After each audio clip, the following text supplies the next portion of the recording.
Hey guys, Liquid here, and welcome to Let's Look Back on the games that we played this year. Basically, this is going to be sort of just a way for me to reflect on the games that I personally played this year that may or may not have come out this year. I actually think there are only I made a little list, and I think there are only 2 or 3 games that came out this year, and a lot of them are really old games. I'm basically just going to talk about, I guess, the gaming experiences that I've had this year, and I'm not going to include games that I Let's Play this year because you could just watch the Let's Plays, I guess, and there weren't that many, to be honest, but let's begin.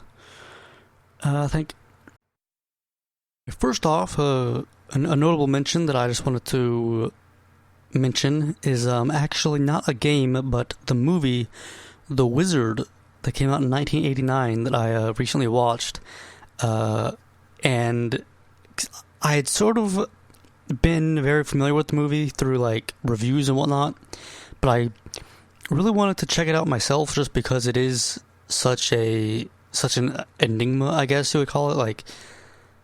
If people don't know, it's a movie that came out in 1989 that's kind of centers around video games. It's about these kids running away from home, trying to get to this video game contest thing, and all the games, I'm pretty sure, it was 1989, so I think they might have had a deal, or I think there are definitely arcade games, but it's mainly just NES games that appear, and it's got a sort of cult following, and I think it's sort of known for being so bad it's good. I'm not really sure what the general consensus on it was, but it was a nice little movie, a lot darker, I think, than a lot of people might think, that just kind of know about it without ever seeing it. Because what really is interesting about it for me is just it's a really good sort of look at what the gaming scene was like in the 1980s, I guess, actually seeing kids in the 1980s playing video games. For some reason, that's something that's always that type of thing is always very surreal, I guess. I will say, I guess, the thing about it is, it's the video games are very much kind of just a background thing. They're never really,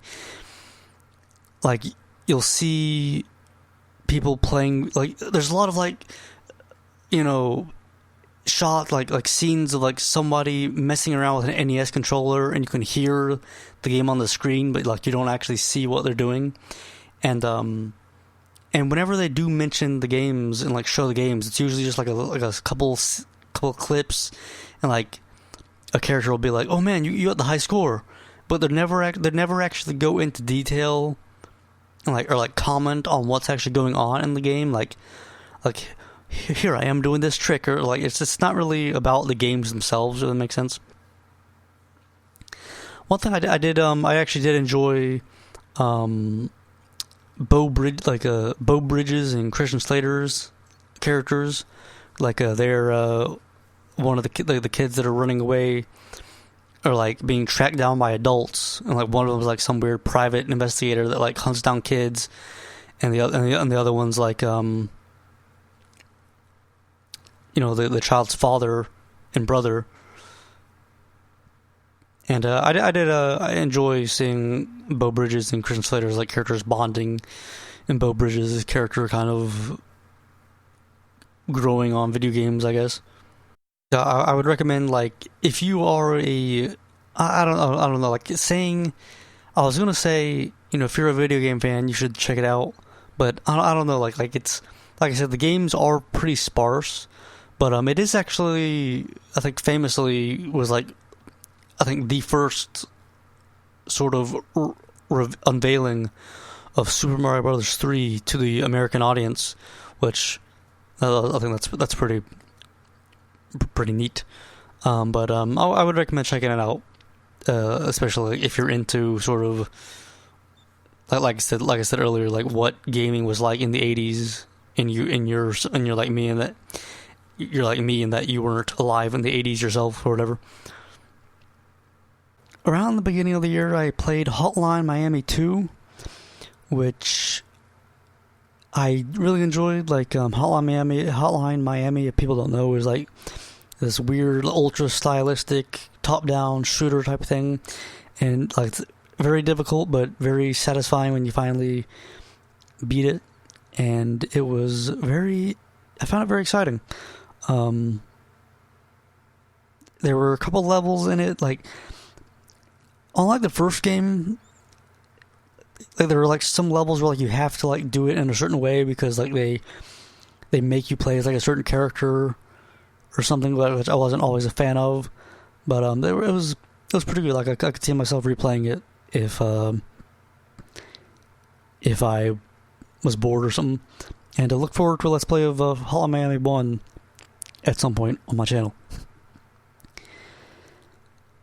Okay, and then also, I'm not entirely sure what caused it, but I went through a bit of a big Metroidvania craze, and I can't remember exactly the order I played them in, but I played Axiom Verge, which was pretty good, like not too memorable compared to some of the other stuff on this list, but it was pretty like a good old Metroidvania type thing. A game called Owlboy, which I don't think that's actually much of a Metroidvania.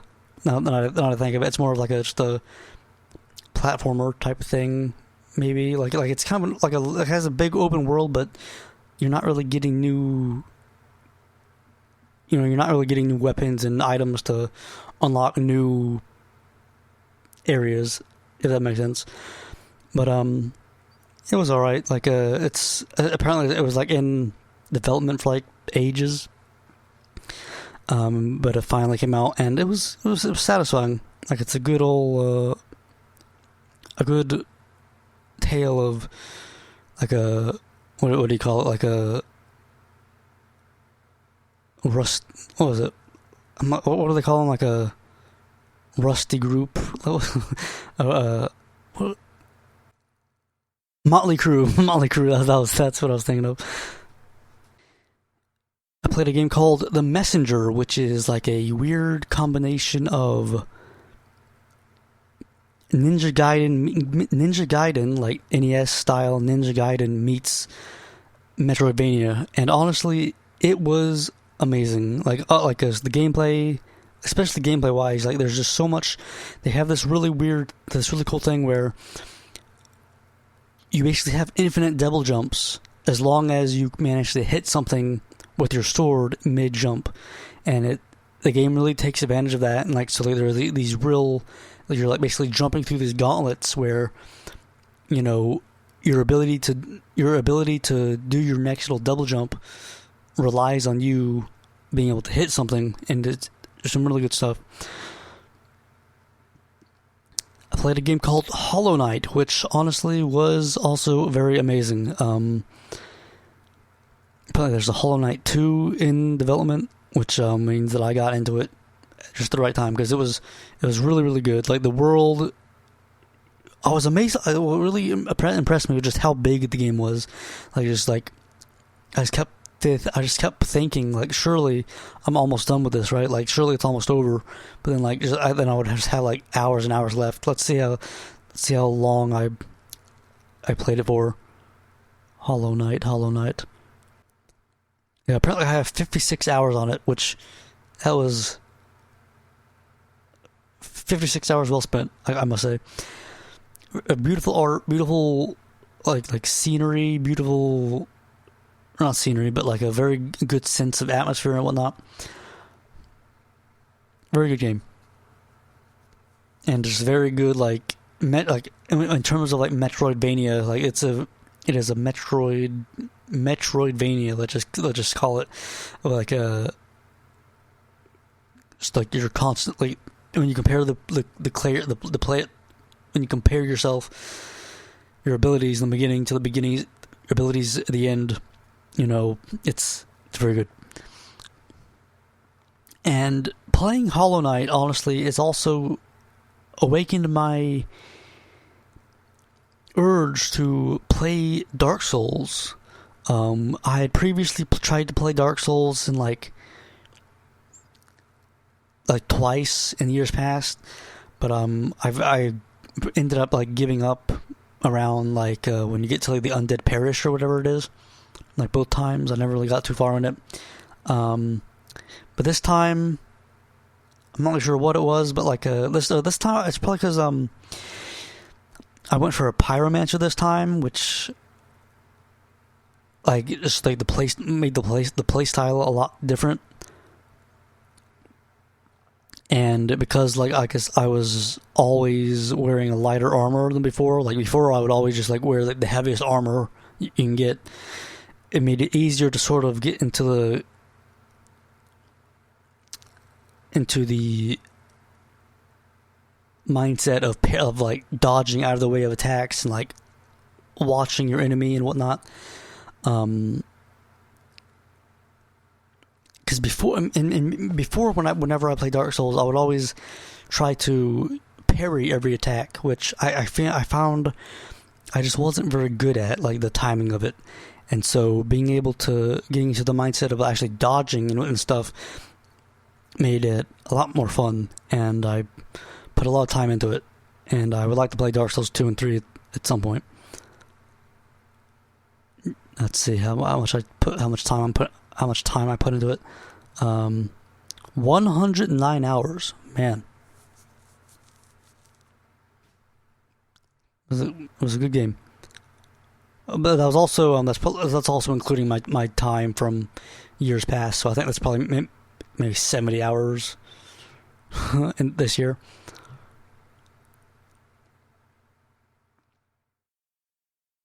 I also played Another World, which I think this is depending on the region, it's also called Out of This World, which is like this old PC game. It's like rotoscope graphics and whatnot, where it's kind of a side scroller, but very cinematic. It's hard to really explain. You have to really play it like it's sort of like a puzzle game where like you can interact with certain objects, and it's kind of up to you to figure out what you can interact with. Like, you know, one of the first sort of puzzles is kind of, or not, I keep saying puzzle might not be the right word, but like you go right, and then like a giant bull pops out, then you have to run to the left and like jump and grab this rope and whatnot. It's pretty fun. It's pretty good. I played a little bit of a game called La-Mulana, which is another very old, not very old, but like mid-2000s Metroidvania. But I didn't really get too far in it. Like I found it just a little bit, I guess, too complicated for me. Like just like the map and the dungeons just seemed too kind of secrety, I guess. Like there's too much like hit this switch to activate this other thing and all that stuff, instead of it just being kind of more straightforward. And it comes to think of it, I don't think it's not really a Metroidvania at all. I don't really think. Is it like I think you can buy new upgrades or something? Maybe I'm not sure. I played a game called Baba Is You, which is a very unique game where it's like a puzzle game where you're mixing and matching words. Like you're Baba, and you basically need to like there are all these like little tiles on the screen that basically say different words. So it might say like, you might have a word like a tile that says Baba, and a tile that says is, and a tile that says dead. And if you push those blocks together, you'll die because you're Baba and you're dead. So the goal is basically to, in each level, to try to get it to basically say Baba is you is win or something like that, and then you'll win the level. And there's just a lot of like complicated stuff where it's like there'll be, you know, you'll have like a pool of water in between you and win, and you'll need to basically go to the water, like and it basically means that, like, let's say you might think that, oh, if you go into the water, you die. But the only reason that you can die would be if there is also a set of text that says water is die. And so if you manage to push the die out of that text, then you can freely walk across the water. And it's stuff like that. It's really cool. I played a little bit of a game called 911 Operator, which was actually gifted to me from a friend called the Child from the Damned, Daza, as he's also known as, and it was gifted to me for my birthday. And it's like this thing where you're making 911 calls and sending out, like trying to like dispatch firefighters and police cars and ambulances to different emergencies. And it's pretty fun, but it's very stressful. Like I did not really do a very good job in my time with it. Like it's because it's the type of thing where like you can basically have like a career almost, where you're getting money and then recruiting new officers and whatnot. And like I think both times I every time I try to play it, basically I would lose like all my officers, and like all my police officers got killed and whatnot, which is kind of sad.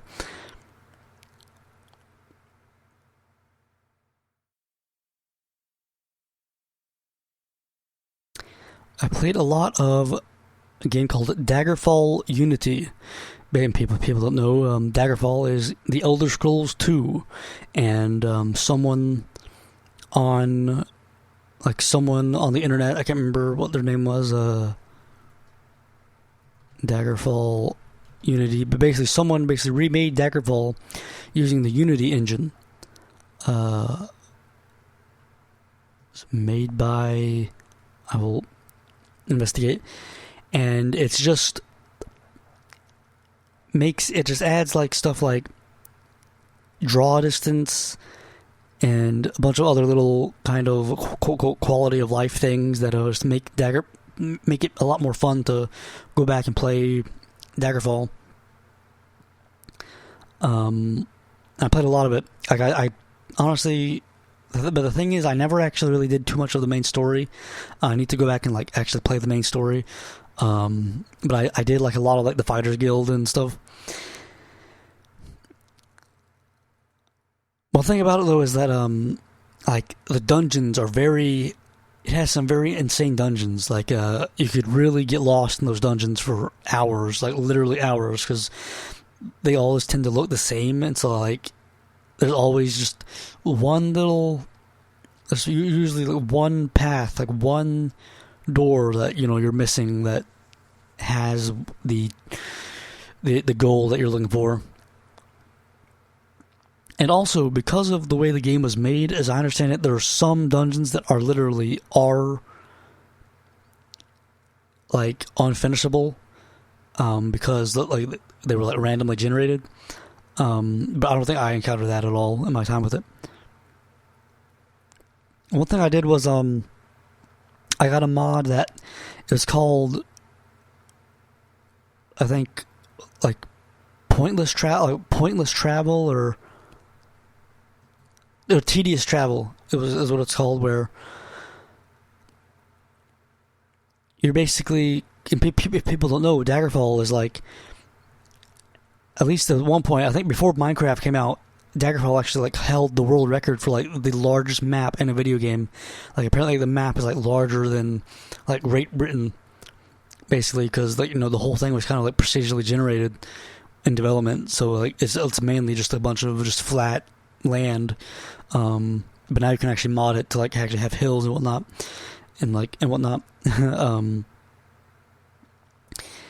so, but the thing is, it's not like, if you're playing Daggerfall, you're usually just going to fast travel everywhere, or else it would take literal days to, get from one town to another, basically. And so, I got this mod called what was it?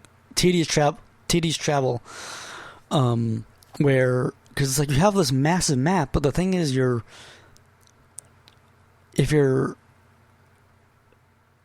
fast traveling everywhere, it just kind of makes the map, it makes it pointless. Like it's just, you might as well just have like, you know, a menu of like all the towns and whatnot. And so what this tedious travel mod does is it's like you can basically just, it speeds up time while you're on the world map. So it's like you can, you know, it's like you can speed up time up to like 100 times. And so you still need to actually go across, like you still actually see your character going across from town to town. Like even though, you know, it might be sped up and it might only take like, you know, a minute as opposed to like an hour, it's still like gives you a sense of, you know, the massive amounts of scale of the world that you're going across. Very good game.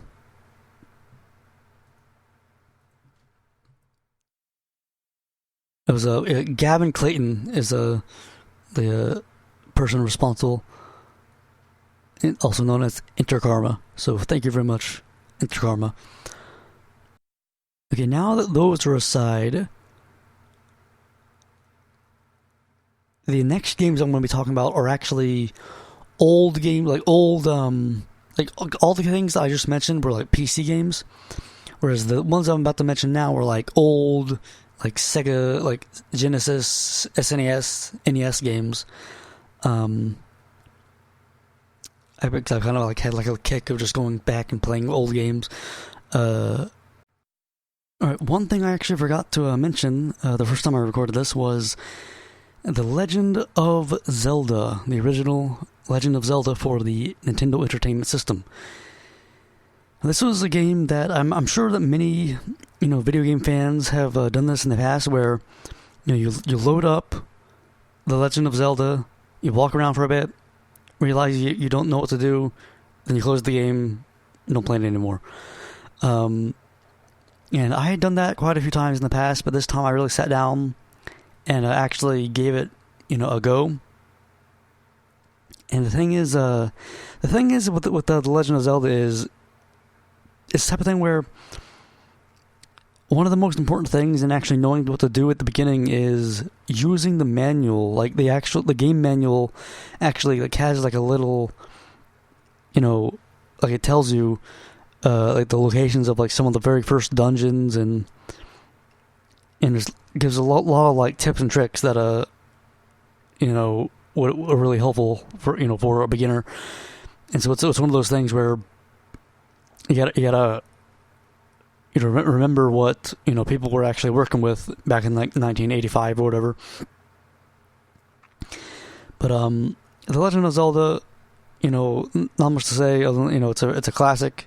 There were a couple things where like a couple. I remember like one of the things that kind of annoyed me. I can't remember what it was exactly, but something about like how you have to like get this raft.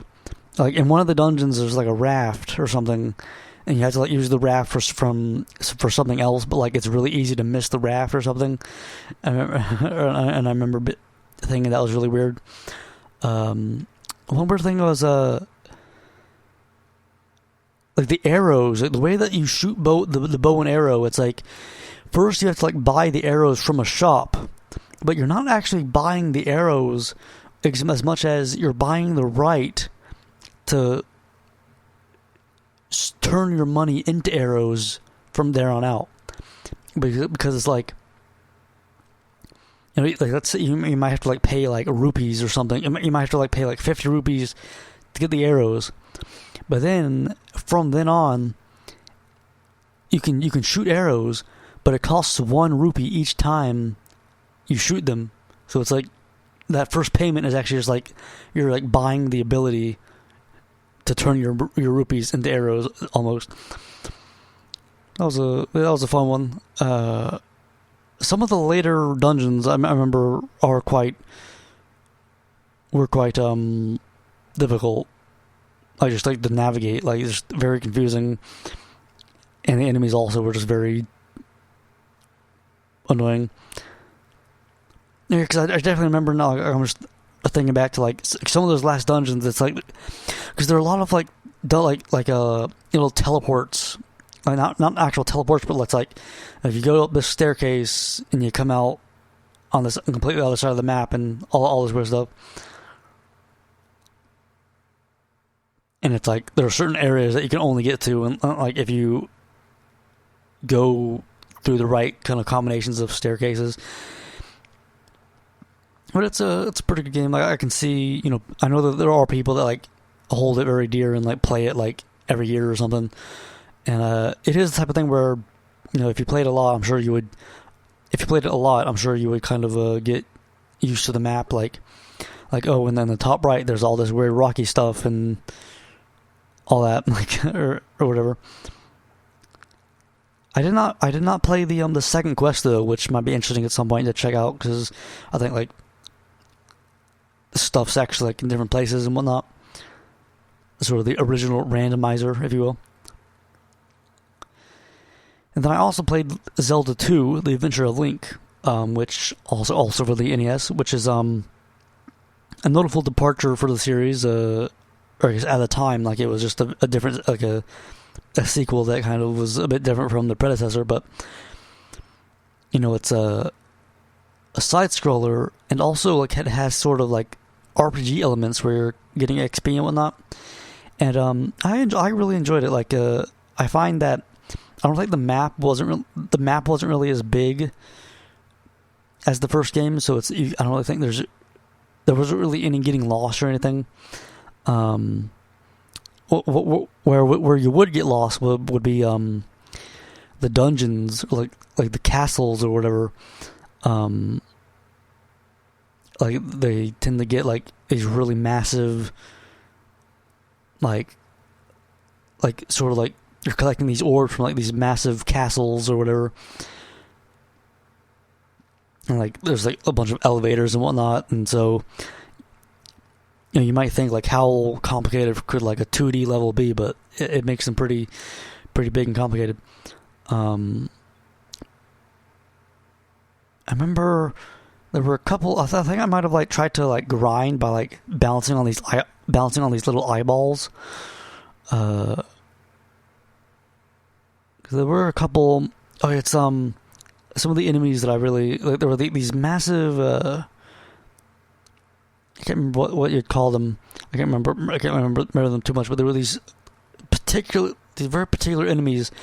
I think they had like shields, where it was very difficult. Like fighting them was a challenge. Like you had to like use like this really particular strategy of like kind of jumping and like attacking their weak point over and over again. That was a pretty good one as well. I really like to, I really haven't played that many Zelda games. Like I played, 1, 2, Link to the Past, and Wind Waker, like to completion. I've dabbled in Ocarina of Time, but I've not really gotten that far. But I would really like to, check out more Zelda games and possibly even check them out on this channel, like Let's Play them and whatnot, because they are my thing, but I just haven't really played that many of them. Like I guess compared to like relatively compared to like how many there are, because I guess 3 is quite a few. I guess I played through The Lion King for the Super Nintendo, which is honestly like it was a pretty good like graphically and whatnot. Like it's a really good game, but very very infamous for its difficulty, which I can attest is very difficult. Especially one of my most hated levels, probably like I think like the second to last level is just this weird maze where you're like going into like little doors, and then like you have to like it's like you're going into like these doors and coming out like you're going in these like tunnels, coming out like another tunnel. And you basically need to like find the right combination of tunnels basically to get it to the exit. But the thing is, like, the whole map, like, basically looks exactly the same, and every time you go into, like, a tunnel, their enemies respawn, and you have to, like, defeat all the enemies to go into another tunnel, and it's really annoying. There's also this one level where you're like, there's this one waterfall maze where it's like the classic sort of, these logs keep coming down from the waterfall, and you have to, like, get up the waterfall. But it was actually very difficult in a very satisfying way. Like, honestly, that was pretty satisfying. I played through Earthworm Jim 1 and 2, which were good, which were really fun games. I could definitely see myself let's playing them at some point. Basically, side-scroller action game where there was a lot of... I really enjoyed the variety from level to level. Like, it was honestly, if I had been born, a little bit earlier and grown up with, like, Earthworm Jim, I probably would have held Earthworm Jim sort of dear to me, like I kind of held Ratchet and Clank dear to me now. Honestly, like, that's kind of what it reminded me of, like this sort of like the sense of humor and whatnot, especially.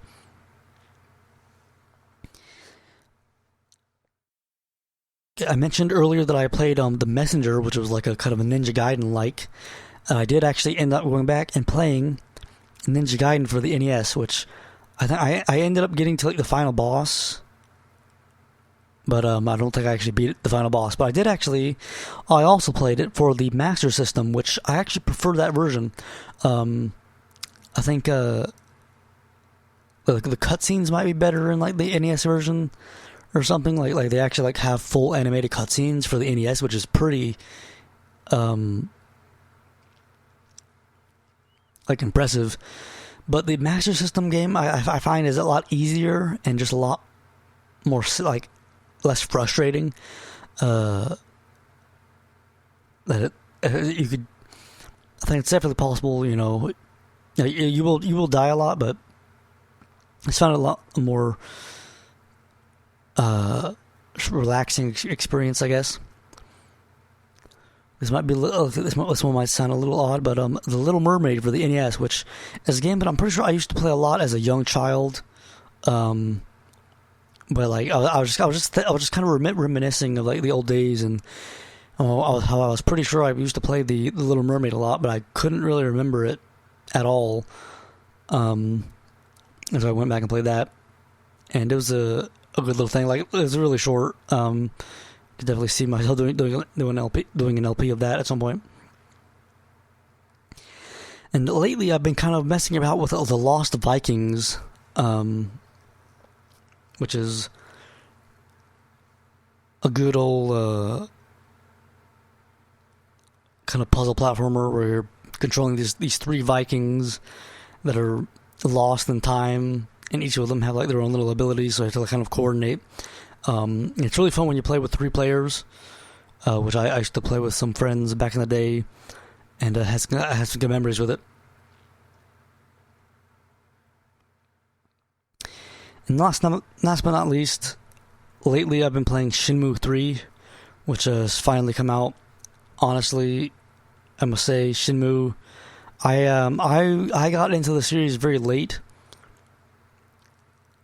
Like, I think I only got into the series when Shenmue 3 was announced, like, in 2015.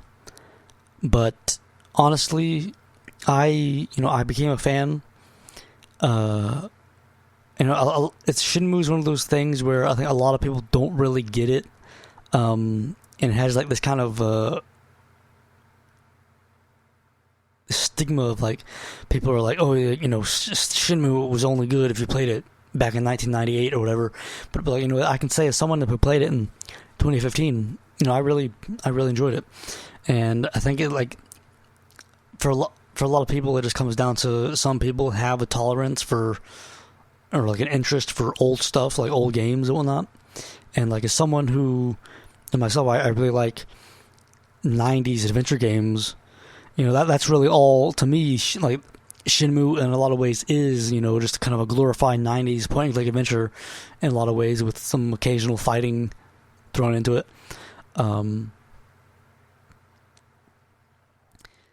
But yeah, I've been playing Shenmue 3, and so far, I'm really enjoying it. Like, I was honestly really worried about it, honestly, because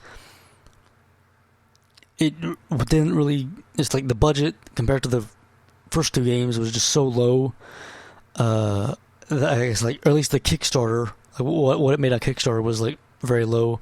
I'm not entirely sure how, like, I do know that they probably got some money from other places. But, yeah, like I said, I was really worried, especially after, like, some of the early trailers and whatnot. I was really, I was afraid. Not only was I kind of put off by the trailers, but also just seeing a lot of the internet talk about it, like seeing other people's responses to the trailers, also kind of put me down on it. And I really just wasn't expecting that much. But really playing through it, I can say that it is, at least for me, who only I got into the series in 2015. It is exactly what I would have wanted from a Shenmue 3. Like, and I'm really glad to be able to say that. Like, it really is a labor of love from Yu Suzuki and the YS team. So, and I hope that, like, I've not beaten it yet, but I do know that, you know, Yu Suzuki has wanted to, like, make Shenmue, like, up to Shenmue 5, like, you know, since the very beginning. So I really hope that it makes a lot of money, and hopefully Yu Suzuki can pull together and make a Shenmue 4, you know, within the next few years, and hopefully it isn't like some massive wait. But because I'm really enjoying it, and that series deserves to see it through to the end. Now, I also played a little game called Life and Death for MS DOS. You know, this old PC game basically that it's like a surgery simulator. A little bit more realistic than the recent surgeon simulator that came out, where I think there were two surgeries. I didn't really get too far in it, but I did spend quite a bit of time messing around with it. But it's like you go in, you're assigned a patient in a certain room, like the nurse tells you, hey, you have a patient waiting for you in room 101. You go in, you ask them, like, you kind of check on their symptoms and whatnot, and you kind of learn by trial and error, where if you just let them go, you'll be called into like a remediation room and maybe told, hey, you need to check the patient's vital organs and, you know, feel their stomach. And, like, if you feel their stomach once and just let them go, it's like, hey, you need to check the patient's stomach in all four corners of the stomach. And so what usually happens is, like, you feel their stomach, and then, like, you do like a certain, like, x-ray or something, and you basically determine if they need, like, rest or if they need surgery. And I think eventually the game kind of basically becomes so to where all the patients will require surgery, like, just to make sure, I guess, just for entertainment value, I guess. And the surgery is, like, very complicated. Like, it's, you know, there's a very specific procedure you have to follow, and if you don't follow it, it ends badly, like administering anesthesia, monitoring the amount of, like, blood and IV levels and whatnot, like administering blood into the IV, administering, like, all this other stuff, monitoring their heart rate, and, like, if there's, like, different patterns where if their heartbeat like turns into this one pattern, you need to, like, give them a certain drug, and if it turns into, like, another pattern, you need to give them another drug. Then, like, you're making little incisions and cleaning up the blood and going deep into, like, the subcutaneous regions and whatnot, or whatever. And it's the type of thing where, like, I'm sure that, like, I got to a point where, like, the remediation school, like, every time you mess up and, like, you're called into the office to, like, get scolded or whatever, I didn't really, the instructions I was being given weren't really that great, and so I eventually got to a point where I just kind of kept getting to like the third layer under the skin or something like that, and just kind of kept messing up. But that was pretty fun. Right, so I keep making this video and forgetting a couple games, so some more that I want to mention include Steam World Dig. This is another Metroidvania. This is sort of, I feel like I played like a Flash game that was kind of like this at one point, where it's like, the idea is that you're digging down. I'm not really sure if I would really call it Metroidvania as much as like, the whole idea is like to dig down, and as you dig down, you get like ores and minerals that you can then sell. You can return to the surface and sell them, and get new equipment and abilities that allow you to go even further down. I don't really remember too much about it. Like I know you get like, they're like, it has some interesting ideas, like where for a double jump, it's like you can absorb water, and it's like you use the water to kind of like boost yourself. I believe there is a SteamWorld Dig too, so I'd be curious to check that out and see how they sort of expanded on it, because I seem to remember SteamWorld Dig 1, just from what I can remember, I don't really think it was, I think it was pretty short in the, like it could definitely be expanded on. I think what I would like, I kind of understand why they did it this way, but it's like the whole world is sort of split into different, instead of just being one big tunnel that just goes straight down, it's like kind of 3 medium kind of shaped levels almost that you kind of teleport between. And I kind of wish that it was just like one straight thing going down, super, super deep. I think that'll be even cooler.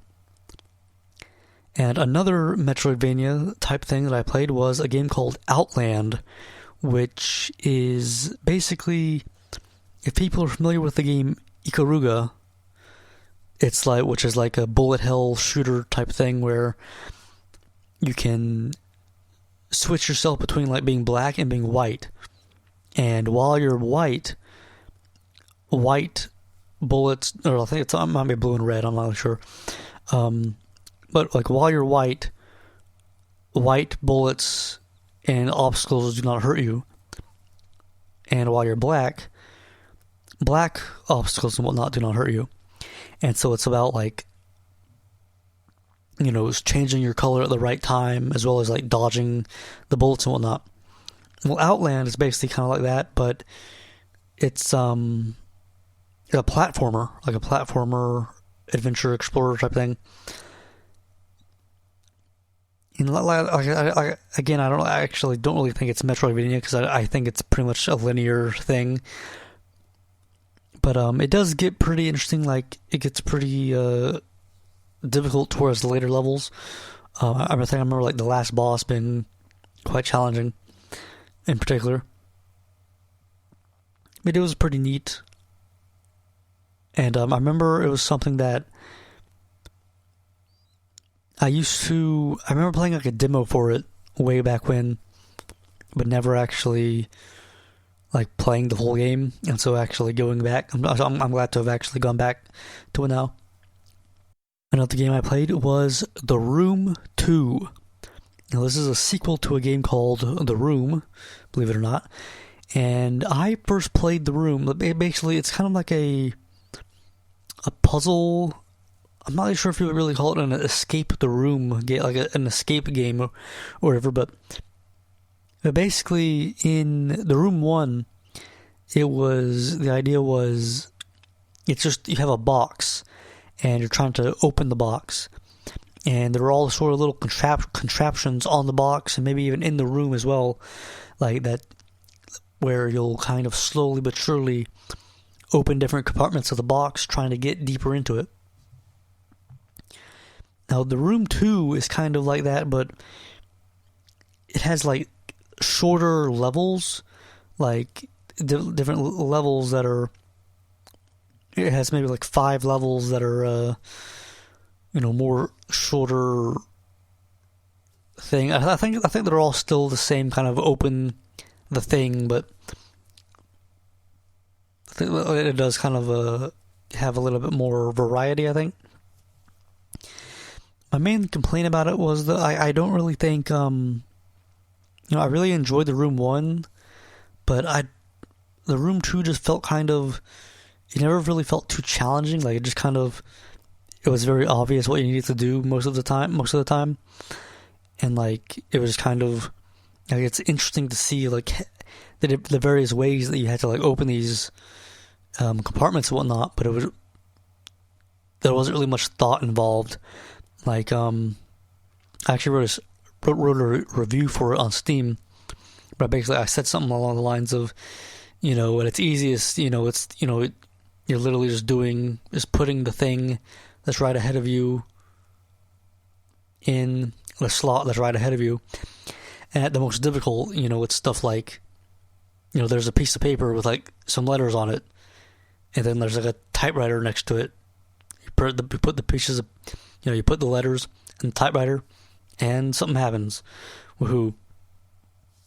Like, I feel like there were definitely better ways to make it a bit more complicated,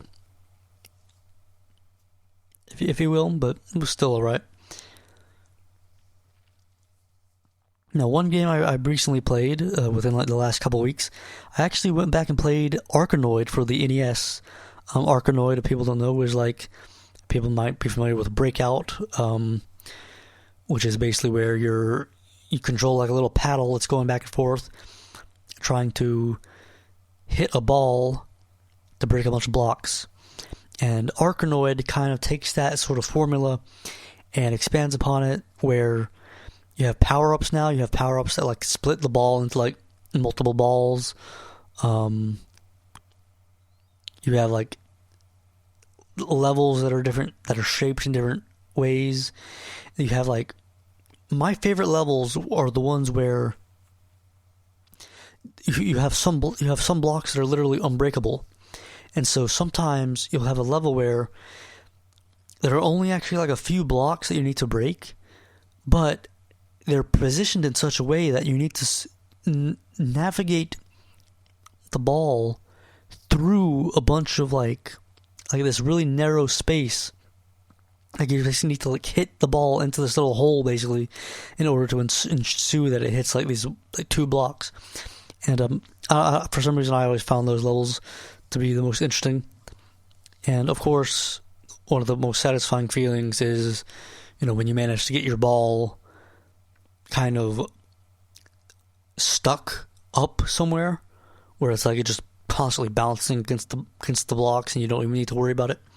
It's very satisfying. It was very difficult though.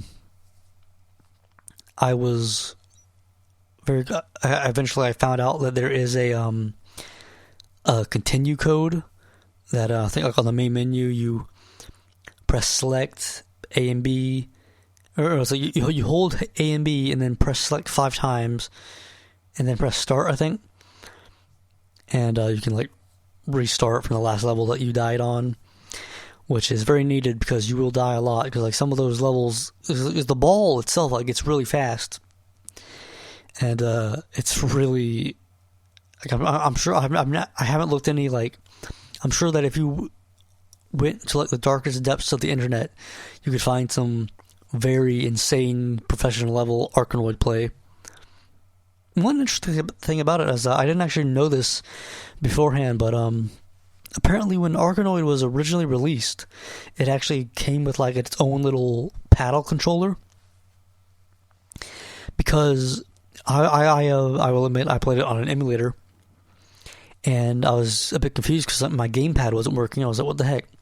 And so I later found out that like my emulator was like programmed like to control like Arkanoid. I actually played with control it with the mouse, I guess, because the two buttons on an NES controller probably they I guess they found that it wouldn't give you the precise control that the paddle controller would give you, and so the mouse actually gives you that sort of precision. Now, last but not least, this time I'm pretty sure this is actually last. This is something I actually just beat a couple days ago, and this is Shadowgate for the NES. Now, this is, if people don't know, this is basically a point-and-click adventure game for the NES, which I don't really think the NES had that many point-and-click adventures, or at least like not too big mainstream ones. I think like there are quite a few if you look around, but mainly because like the NES controller just isn't really suited to pointing and clicking. But Shadowgate is like a really cool little. It's like a fantasy thing where you're going into this castle and trying to evade traps and defeat this warlock lord. And I really enjoyed it. Like I really liked the atmosphere. It reminded me a lot of now this probably could be said about a lot of games, but it made me think of if people remember Big with Tom Hanks. There's like in the very beginning of the game, in the very beginning of the movie, he's playing like some sort of text parser computer game where he's like trying to defeat some sort of wizard, and even though this has graphics, it reminded me a lot like that. A lot of that. It was one thing about it is it's very difficult. No, not difficult, but it's very tricky. I'm not sure how. It's very very evil, I guess you would say, diabolical, where there's just so many things that are just instant death that the only way that you would know is to die and learn by your mistakes. So there's a lot of trial and error involved. Like one example I can think of was like there's a bit where you get a hammer and you have to break this mirror. Now, to the game's fairness, it does actually, when you look at, like, there's like a room with 3 mirrors, and to the game's fairness, to the game's credit, when you look at the middle mirror, it like says like it reflects things, like it says when you look at the middle mirror, it says one thing, but when you look at the left and right mirrors, it says something different. Like it says like made out of fine oak or something. And so when you break the middle mirror, it reveals a door. But when you break the right or left mirrors, it's instant death because like you get sucked out into space or something, like one of the mirrors, which is pretty funny. But all in all, I would say it gets a little bit too like the actual like solution to some of the puzzles at some point gets a little bit too complicated. Like I was talking about the Room 2 earlier, when this kind of takes it in the opposite direction, where I feel like for the first half of the game or so I was actually doing very well. Like even if I got stuck, if I thought clearly and just tried enough stuff, I usually was able to figure out the solution. But towards the end of the game, you've like amassed so many items that you don't actually need and that don't actually have a use, and you're having to backtrack to certain areas that you never really thought to go back to. And so I did have to look at a guide a couple times. But for the most part, it was a pretty good experience. One weird thing about it is the game kind of has this kind of artificial time limit where as you go through the castle, there are torches lit on the walls, and you can take the torches and light them for light, and you can have 2 lit at a time. And the idea is, I guess, they go out after after a certain amount of actions made by the player, and once they both go out, you're dead. So the torches basically act as like kind of a time limit for the game, where in order to beat the game in like one sitting or whatever, you basically need to make sure you always have a torch lit, and there aren't that many torches in the game, so it's kind of like the game, they kind of expect you to beat it in like 20 minutes or something, because like they really do not give you that many torches. But the thing about it is, there's never really a way to straight up fail, because when you die, you just go back to the previous, or when you die and continue, it just sets you back to the room before you died. And if you died because you ran out of torches, it actually replenishes your torch for you when you continue. So it's like, I'm not really sure what the point, like even for me, what usually happened was I was constantly running out of torches, because unless you know where to go, unless you've played the game before and know where to go all the time, you're probably going to run out of torches pretty quickly. And so for me, most of the time, I was constantly, I would run out of torch, I would die, I would continue, and then I would, exhaust my torch again, looking for the next clue. I would like, take a couple steps forward, my torch would run out, take a step back, take a few steps forward, torch runs out, take a few steps forward, torch runs out, die, few steps back, and eventually I would find like another torch, and that would like let me get like 10 steps forward, die, a couple steps back, and rinse and repeat.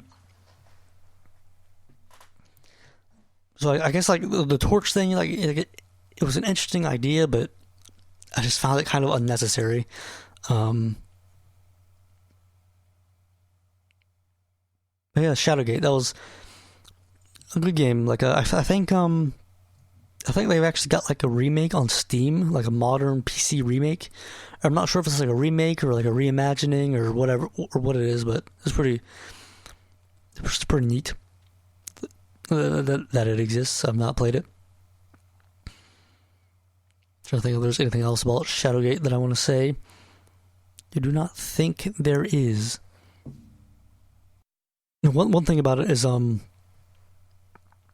game has got some very, like, for an NES game, like it originally came out on, I think, PC, like a PC of some sort, like not like some old PC. I'm not sure if it was DOS or Commodore or whatever. Maybe even Mac. I think it might have been Mac or Apple II, maybe. But basically, for an NES game, it's actually got some very graphic imagery and text. Like people might be aware that NES games are kind of have this reputation of always being very family friendly and just being super scrutinized by Nintendo, and not being allowed to have blood and whatnot. But Shadowgate has actually got some really messed up, like some of the deaths. It's like, like you die and your entire body is ripped to shreds, and not even your best friend could recognize your decrepit corpse. Like that's a little exaggerated, but it does really get like there's like I've got a screenshot that I saved at some point. Like I'll read it what it says. Because there's this bit where you can get an arrow, like a bow and arrow, and I was curious what the arrow.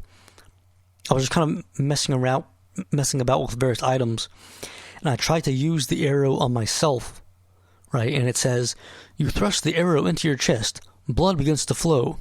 Suicide won't help in your quest." And the funny thing about it is, like, when you die,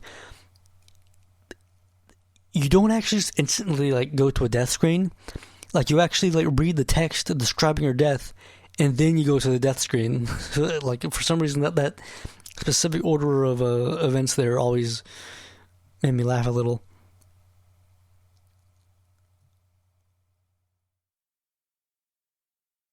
Like it'd be like, imagine like watching a movie and like one of the characters like, some guy pulls out a gun and shoots a character, and instead of just seeing the character die, it kind of like freezes and goes into like freeze frame, and like some narrator comes out and he's like, well, this character, it just had a gun, like I had a bullet go straight through. This character's about to have a bullet go straight through his head, into his brain, and it's going to come out the other side, leaving him completely brain dead before the blood eventually pours out of his head and he's dead. And then, it resumes and you actually see the action. But I believe that's all the games, folks. I'm going to take it back to my previous self, who actually ended the video. And that's the games that I played this year. There might be a few things here and there that I missed, that I dabbled with. And again, like I said, there are the games that I let's played, like Dino Crisis was a good old game that I played, that I let's played. But those are the ones that I think were worth kind of commenting on. But yeah, that's the games I played this year. That I played this year. Comment below what games you played this year, and what games you played this year, and what was your favorite game of the year and whatnot. But with that, let's bring in a good old 2020, shall we? Because as they say, hindsight is 2020. But with that, hopefully you guys enjoyed. Stay tuned for 2020, folks. Till next time, look it out.